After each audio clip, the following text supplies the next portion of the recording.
So I moved into computer science. And at the time, people said, oh my God, that I don't know if it's going to sustain. It seems very new, so forth, which just really led to the fact that people didn't understand computer science or the breadth and the richness of it. But that was how I got into it. I was also very interested in making sure that I wasn't pigeonholed into doing something, meaning chemical engineers, particularly on an industrial scale, work on large operations, either petroleum industries or other Dow Chemical, other manufacturing industries. And I liked the potential of a lot of variety. Before we get started, I have a quick favor. I've been self-funding the Finding Genius podcast for 5 years now. I've done over 3,000 episodes. And as you can see on YouTube, we're up over 1 million views on the channel, which is fantastic. The next thing I really want to push on is to get up to 10,000 subscribers, because once we do, we'll be able to put a donate button, and we'll be able to solicit donations to help keep the podcast running and to also get the Finding Genius Foundation moving along. We have a big project studying anxiety, depression, and PTSD, and working on a product to help people overcome these problems, because I've seen them explode recently after the last 2 years of the whole virus situation. So if you would,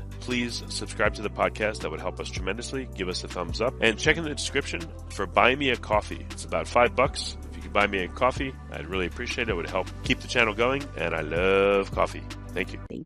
Forget frequently asked questions, common sense, common knowledge, or Google. How about advice from a real genius? 95% of people in any profession are good enough to be qualified and licensed. 5% go above and beyond. They become very good at what they do, but only 0.1% are real geniuses. Richard Jacobs has made it his life's mission to find them for you. He hunts down and interviews geniuses in every field: sleep science, cancer, stem cells, ketogenic diets, and more. Here come the geniuses. This is the Finding Genius Podcast with Richard Jacobs.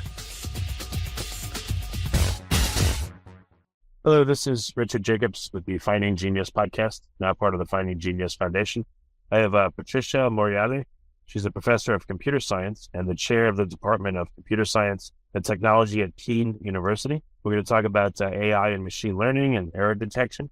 So, Patricia, thanks for coming. Thank you. Delighted to be here. Yeah, tell me a bit about your background and how and why you settled on AI, at least currently, for your research and work. So, great question. Let's see. Once upon a time, I was interested in engineering and science, and that's usually the way young women get into STEM fields. Often there's someone in the family who has introduced them and made science exciting and so forth. So I was interested in being a chemical engineer. When I went to college, taking all the good engineering core courses. And if you're familiar with chemical engineering, you start out with general chemistry, and you go into analytical chemistry, and then you get into physical chemistry. And PChem was really where I started to realize I did not care what happened when you moved from a solid to a liquid to gas. If the water was an ice cube, if it was a liquid, if it was steam, I didn't care. And so it was at that point that I realized, what else is there available? I've got this core course curriculum, and computer science was coming in, and that's really applied solutions, which I found far more interesting than what I was beginning to perceive as fairly theoretical work in the field of engineering that I had thought I was headed towards. So I moved into computer science, and at the time, people said, oh my God, that I don't know if it's going to sustain. It seems very new, so forth, which just really led to the fact that people didn't understand computer science or the breadth and the richness of it. But that was how I got into it. I was also very interested in making sure that I wasn't pigeonholed into doing something, meaning chemical engineers, particularly on an industrial scale, work on large operations, either petroleum industries or other Dow Chemical, other manufacturing industries. And I liked the potential of a lot of variety and really limitless constraints in computer science. That was very, very important to me. Variety and essentially no limits. So those were a couple driving forces. Yeah, I did a bachelor's in chemical engineering, and I remember PChem was really hard, and it was like, well, that's it. It was, and I had really liked the tactile, Gen Chem analytical chemistry with the titration, and then organic chemistry, working out when the bonds were made, when they were broken, and what you get if you broke the bonds with heat or whatever. But man, PChem just so could be teaching, could be the topic, who knows? But here I am. What has been your interaction with AI? What are you working on? What kind of research questions are you looking at? So I work in the area of human-computer interaction, and we're looking heavily at artificial intelligence as a way to improve people's lives and make sure that what they're doing, they can do it more safely, they can do it more efficiently, they can do it better. When I first got out of college, I, of course, decided I really didn't want anything to do with college. I was done with higher education, and I went out and worked in industry, and I worked on people's networks. They had performance problems. Networks weren't fast enough. Remember those days? We didn't get the throughput that we needed. So I would often travel and visit a site, and I would study things and make recommendations, and they would adopt them, and hopefully the network performance would improve. But one of the ways that we started to use artificial intelligence and really machine learning was studying the degradation of networks. So long term, networks would be running great, for example, but then over time, they would start to go a little bit bad, and then they'd have what we would call catastrophic failure, where they just didn't work, and this led to some kind of horrible slowdown, either in equipment or machinery or resources. Specifically, we were working on a problem at Argonne National Laboratories related to nuclear reactors. And obviously, the supporting systems for nuclear reactors, you really want them to be tip-top and running very smoothly. But we found that we could measure and watch certain factors in the network, and that would help us determine when we needed to repair some components before we hit a catastrophic failure. So there were symptoms of slowing down, performance degradation, which if we track them very carefully, analytically through mathematics, we could figure out when they were going to fail. And this was a question of studying patterns, looking for behaviors, projecting forward what might happen, and hopefully saving ourselves and hopefully the nuclear reactor from very serious degradation and potentially disaster. Why does this happen? I would think that, I work with a team that also just does websites and coding. After a while, the website will break, coding will break. I mean, part of it is, I guess, the other coding that the website's interacting with, but right. Why would a static reactor or control system break apart? What would cause it to do that? Well, there's a lot of machinery doing the cooling, delivering the environment in order to do the measurements, the detecting of the various flows and performance meters. And so monitoring all of that and determining, are we going up? Are we going down? Gives us an idea of when there's going to be failure. Think about your car, presumably a combustion automobile at this point, but that's another, we'll get to the other side of that in a minute. And you know when the car needs to get a tune-up. You've got a certain number of miles on it, the oil, you're wondering, there's a sound in the morning, things like that. All of these things you're processing through your head, and you're like, I got to take it to the shop. I got to get it looked at. Well, these large complex systems that we have out there, humans can't do that. There's too much input to take. We don't assimilate it in the same way. Over time, we don't see the behaviors, but they're crystal clear if you are able to use some artificial intelligence and machine learning to identify the patterns, look for the trends, and see where you're headed and fix it before you get there. I think I see what might be going on. So in my car, I'll have control systems that make sure the engine fires properly and all this stuff. So let's say over time, the viscosity of my oil goes up and up and up because it hasn't changed. And that causes more strain in the system. And then the computer has to modify certain parameters in order to keep the engine functioning. And perhaps this strain builds up over time where the model breaks down and the controller cannot handle what's going on in the current situation because of these things. Maybe a fan motor is starting to draw more and more electricity because the insulation's wearing out or something. And that combined with the oil viscosity and other parameters now puts the controller into a situation where, let's say, it can't effectively control the system and thereby it breaks. Is that how these things happen? Yeah, that's very good analogy. So individually, you realize all of these things and you're taking them on board, but collectively, you're not as objective. You don't realize, hey, I've got 2 more weeks and then I'm going to, lose the engine here, or my transmission's going to go. And a little ounce of prevention can really make sure that you don't have a disaster like that. So yes, that's what we were doing. This is something that we did with the nuclear reactors. We got it patented, and it was a good way to identify potential systemic failures from many complex variables quickly and get them to the folks that can take care of them. What about in an AI control system? Do data sets migrate or drift over time because of the inbound parameters? And at some point, the training module or the training gets screwed up on an AI because of this drift? Does that happen as well? Well, the thing with AI that we have to keep in mind is that it's only as good as its inputs. So if you're giving it bad data, you're going to get bad output. So hopefully, if we're training a module or training a machine, we're going to make sure we work on really good data. But we have to do data cleaning. We have to make sure the data is free of bias, which is extremely challenging to do. So what we need to be very, very alert to these days is our AI models are racing forward. We've seen that with some of the generative AI that we've been talking about lately. But if the data underpinning the modeling is not good, we're going to get results that are nonsensical or even downright bad.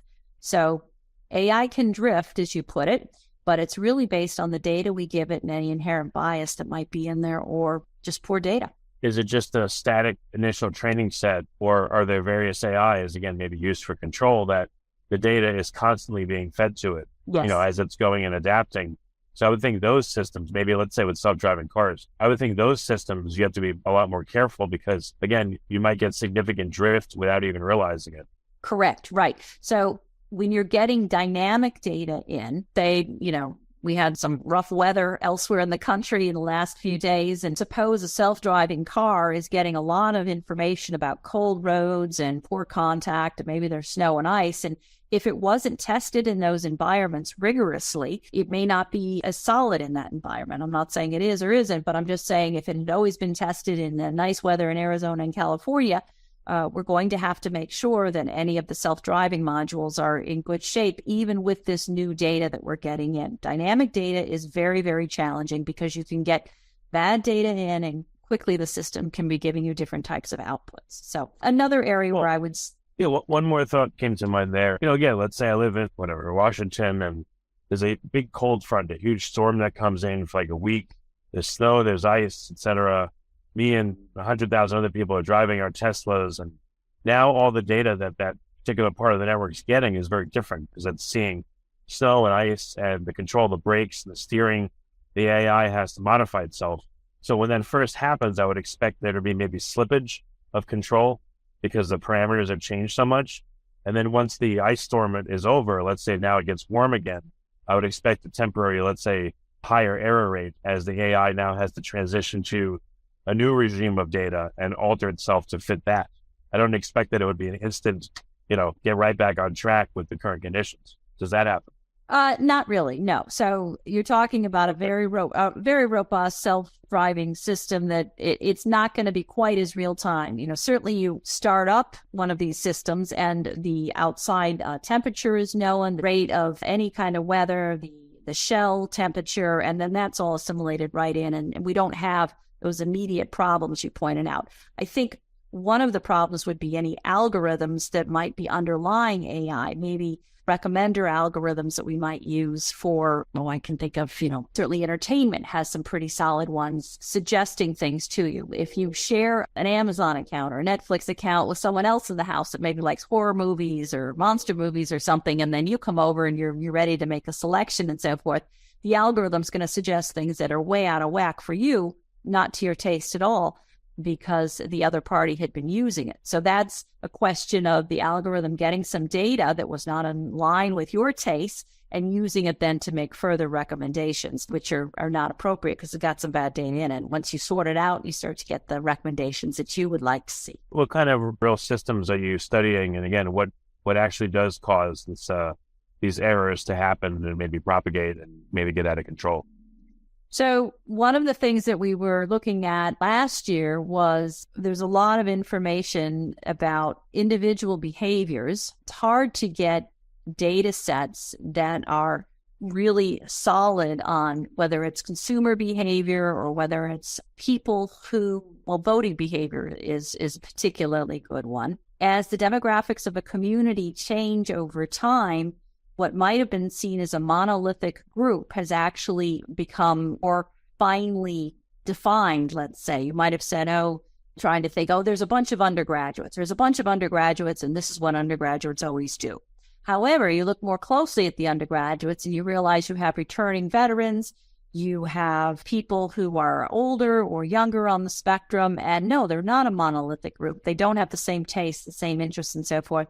So the algorithm that might have been predicting their behaviors or the courses or the services they need are no longer very useful. They have to be tailored and tuned for some of those subpopulations. And when we get smaller and smaller data sets to learn or tune on, that can lead to some differentiation. So it's a question of making sure we have good data and large enough data sets to really make good predictions.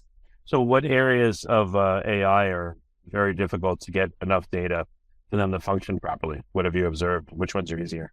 Anything real time. So the medical profession where you have images and you want to do disease prediction and so forth, that can be extremely good.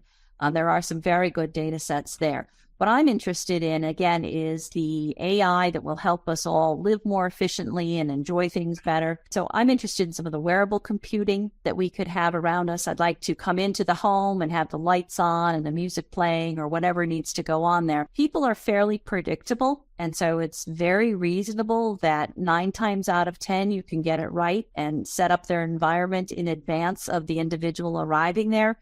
However, there are small things as people move into new environments. We might not know that they're not coming directly home that day. They want to go to the ball field and play some ball or something like that. So adaptable systems are very interesting to me.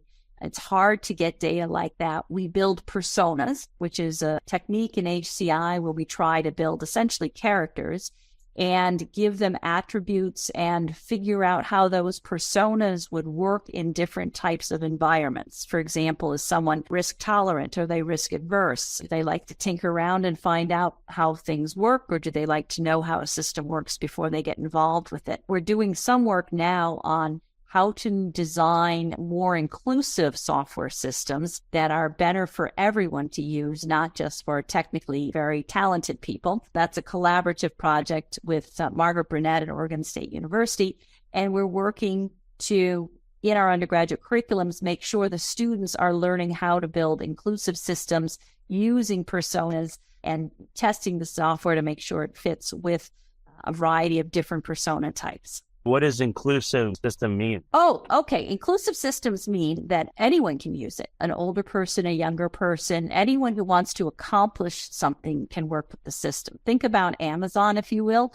You go to the Amazon webpage to purchase something, and hopefully you have just as good an experience as the next person, or the older person, the younger person. However, there are an awful lot of systems that are quite frustrating for people to use. Obviously, banking systems are one of my favorites. I'm not a big fan of those ATM systems. Sometimes they're positioned poorly. They're in the direct sunlight. They don't always, you have to touch them. They may not be in the language that you want to be working with. They may not give you the service that you want. So those aren't particularly well designed. They aren't meeting the needs of everyone. Could be you have a physical impairment such as low vision, or you may be in a wheelchair and the height of it may be too awkward for you. Or it could be that ATM just isn't allowing you to do the banking function that you want. Another really good example of a system that's pretty poorly designed are often those voice activation systems where you have to go through those audio cues to get the reservation in the system, or to pick up whatever you need, or to get to the human that can help you solve your problem. Those are very challenging for people who,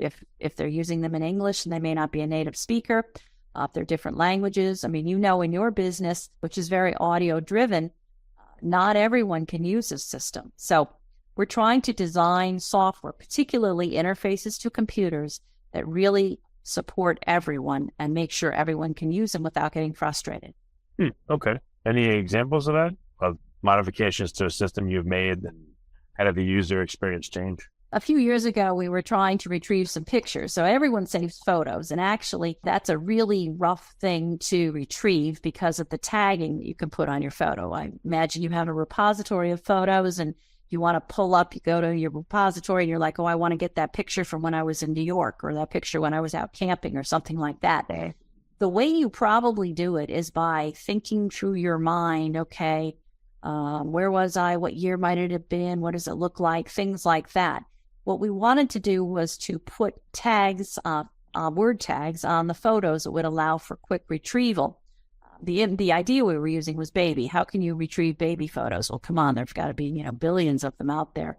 was interesting, though. I was working with a student who Spanish was her first language, and she pointed out we could use a Spanish or other languages, which would reduce and improve the retrieval speed because most of the tags are in English. And then if we concatenated it or put it with another tag, that could pull the image up even quicker, which was very interesting. So I liked that approach, and it cut down the retrieval time significantly. We published those results a couple of years ago. So it was a question of changing the way we organize the data, improving the tags for faster retrieval of information, which is a pretty good solution.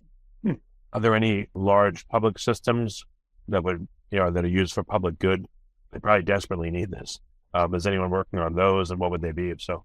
Well, I think that a lot of the things people search for, I mean, one of the examples I would say is, of course, music. Everyone is saving music, retrieving music, things like that. My question to you would be, how do you, whatever you play music on, how do you retrieve it? How does your playlist get made? Do you have to go in and manually pull things together yourself, or how do you pull it together? Well, I'm not really into music playlists. But okay. Well, people do them on it's pretty primitive. Yeah, it's pretty primitive. It's not finding photos. Like, I can use the example of finding photos. So I'll think, when did I take that picture? But I've tried a few keywords in like the search app on the phone, but it sucks. I just didn't want to tag every picture as I took it. But of course, I want to be able to pull up a picture if I want. So I haven't solved the problem yet, but that's where it's at with pictures. No, well, pictures and visual data is a huge open problem. I mean, it's challenging. It's something we need to solve because most of us approach search with more of a text orientation.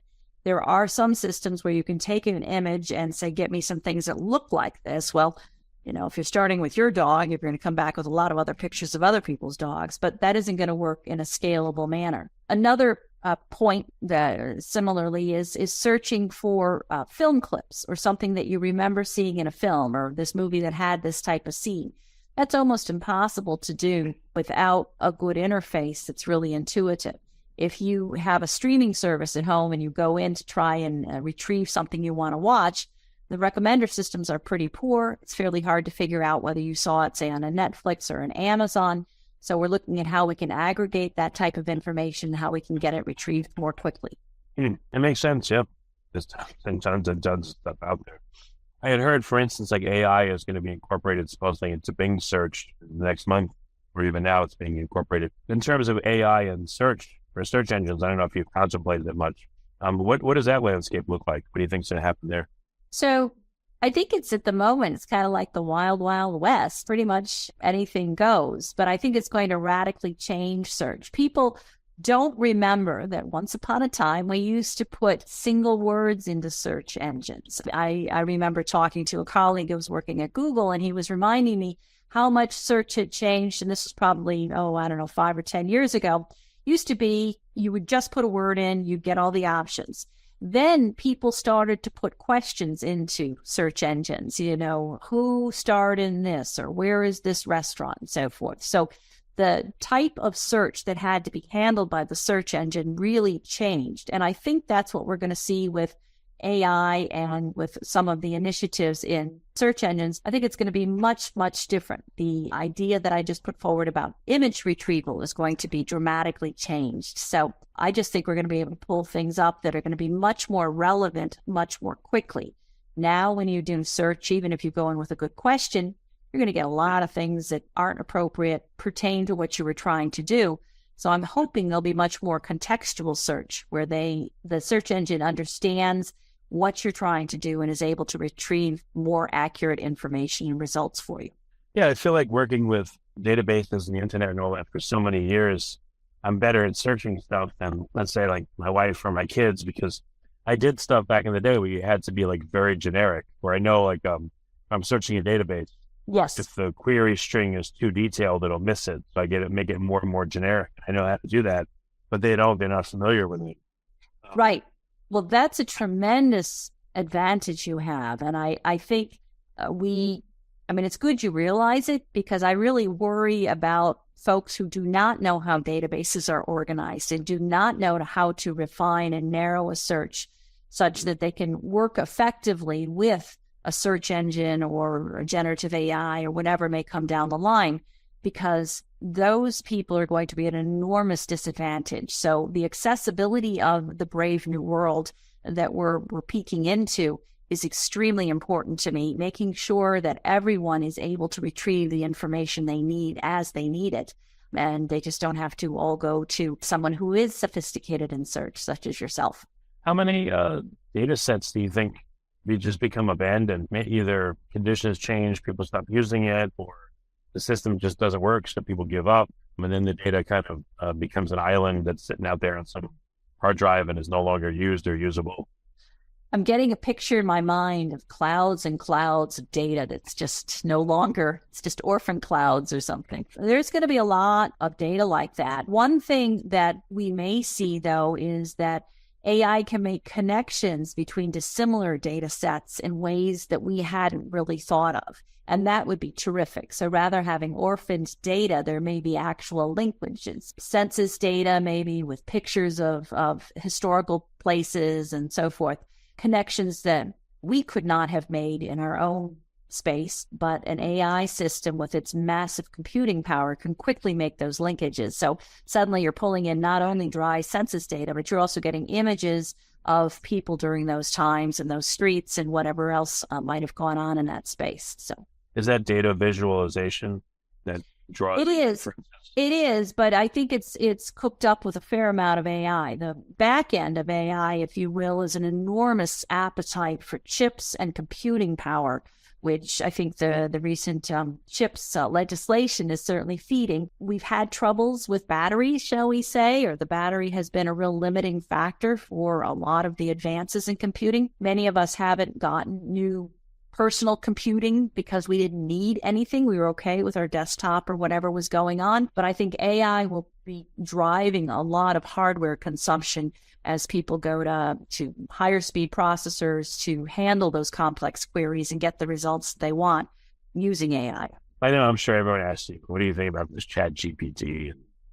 I've used it. I find it really kind of lame.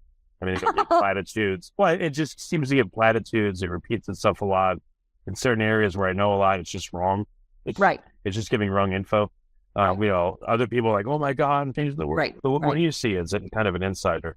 Well, I think you bring up a good point when you say some of it's just wrong. And that's the critical element. Some of it is wrong, but you have to be knowledgeable to realize that it's flawed in that aspect.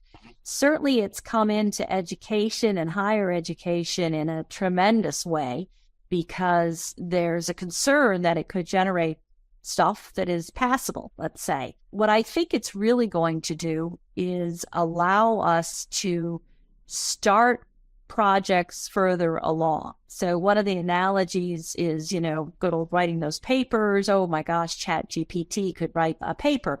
Well, they could provide some prompts, you could read them, but then maybe go into class and write the paper if that was a skill that you needed to have. I think it's going to push us further and further along, just like a lot of the curriculums that many of us had, as we went through college maybe, are now being pushed down into high school and so forth. There's more and more stuff that children are learning at younger ages.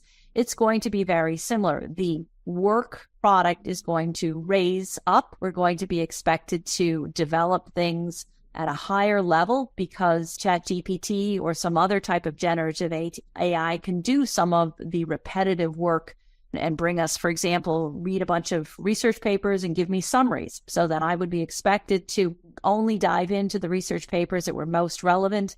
And presumably, I'm hoping my research would tick up and be better off for it. So I see AI and ChatGPT as a good supporting player. I like the fact that you've said it's got to be critically examined. I completely agree.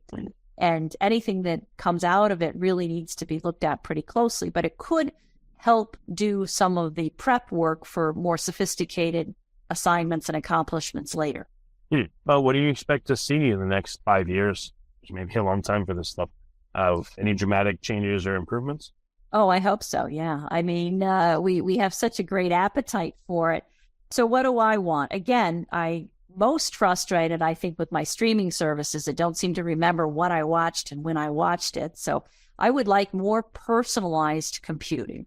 I would like to have apps and services recommended to me that I could actually use rather than things that I wonder, why on earth are they recommending this to me?